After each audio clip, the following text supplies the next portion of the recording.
EB exam එක අනිවාර්යයෙන්ම මම සිංහල භාෂාව සමන් ගන්න ඕනේ. මම පාස් කරන්න.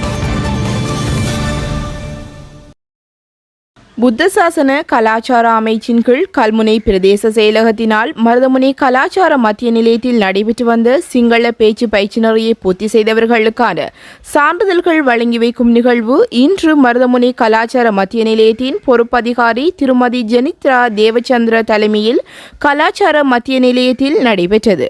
சிங்கள பாட ஆசிரியர் எம் மர்சு, கலாச்சார மத்திய நிலைய உத்தியோகத்தர் எம் ஹைதர் ஆகியோரின் ஒருங்கிணைப்பில் நடைபெற்ற இந்நிகழ்வில் கல்முனை பிரதேச செயலகத்தின் முன்னாள் பிரதேச செயலாளரும் கிழக்கு மாகாண பொதுச் சேவைகள் ஆணைக்குழுவின் செயலாளருமான ஜே லியாக்கத் அலி பிரதம அதிதியாக கலந்து கொண்டு பாடநெறியை பூர்த்தி செய்தவர்களுக்கு சான்றிதழ்களை வழங்கி வைத்தார்.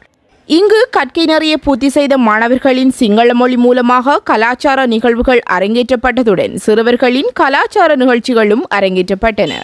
இந்நிகழ்வில் ஜாஹி விவர்ஸ் நிறுவனத்தின் முகாமைத்துவ பணிப்பாளர் எம்.ஐ. உபைதுர் ரஹ்மான், சரோஃபார்ம் நிறுவனத்தின் முகாமைத்துவ பணிப்பாளர் தொழிலதிபர் எம்.எச்.எம். தாஜுதீன், சிறுவர் மேம்பாட்டு உத்தியோகத்தர் எம்.எஸ்.எம். சஜீத் ஆகியோர் கலந்து கொண்டதுடன் விசேட அதிதிகளாக கல்முனை வலய கல்வி அலுவலக தமிழ் பாட ஆசிரிய ஆலோசகர் ஜெஸ்மி எம். மூசா, லக்னி ஹேண்ட்லூம் நிறுவனத்தின் பணிப்பாளர் என்.எம். அப்துல் அஜீஸ் ஆகியோர் கலந்து கொண்டதுடன் தென்கிழக்கு பல்கலைக்கழகத்தின் இஸ்லாமிய அரபு பீடத்தின் முன்னாள் துறை தலைவரும் சிரேஷ்ட விரிவுரையாளருமான எம்.எச்.எம். நைரோஸ், சமுத்தி தலைமை பீட முகாமையாளர் ஏ.ஆர்.எம். சாலி, பிரதி அதிபர் எம்.எம். அனஸ் உட்பட அபிவிருத்தி உத்தியோகத்தர்கள், எழுத்தாளர்கள், கலைஞர்கள், ஊடகவியலாளர்கள் என பலரும் இதில் கலந்து கொண்டனர்.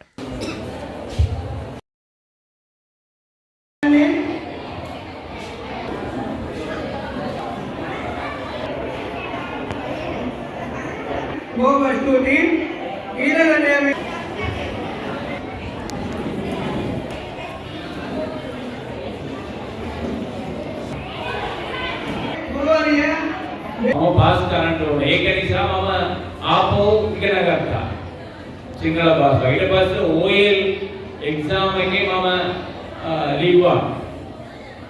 OL ලියනකොට මට එච්චර පුරුදුවක් නෙයි.